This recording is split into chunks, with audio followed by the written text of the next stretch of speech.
Tomas i drugari.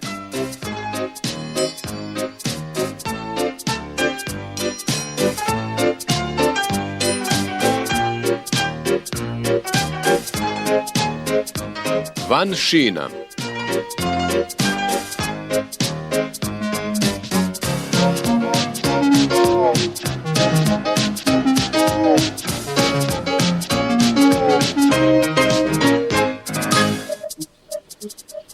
Gordon se odmarao na sporednom koloseku. Mislio je, ponekad je zaista naporno biti velika izvanredna lokomotiva. Mora i ugled da se čuva.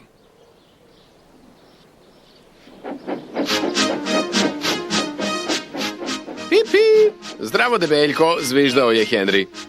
Kakav bezobrazluk, mrmljao je Gordon. Ovaj Henry je prevelik za svoje točkove. Ne sme tako da mi se obraća. Meni koji nikada nisam doživeo nezgodu.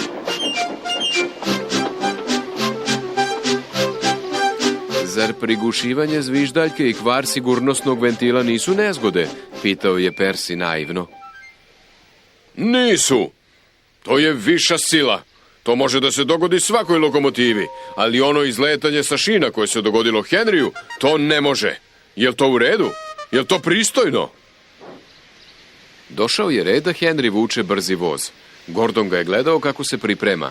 Budi oprezan, Henry, ne vučeš leteću haringu. Danas bi mogao da ostaneš na šinama.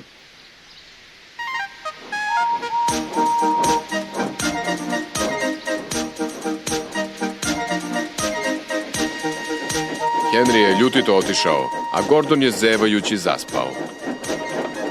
Ali ne zadugo. Budi se, Gordone, rekao je njegov vozač. Dolazi poseban voz, mi ćemo da ga vučemo. Jel ima putničke ili teretne vagone? Teretne, rekao je vozač. Teretne, uzviknuo je Gordon. Peh! Gordonova vatra na početku nije htjela da se upali, pa je Edward morao da ga pogura do okretnice da bi se okrenuo na pravu stranu. Neću da idem, gunđao je Gordon. Ne budi smešan, pućkao je Edward. Gordon se konačno našao na okretnici. Mrdanje je prodrmalo njegovu vatru, sad je lepo gorela i pravila je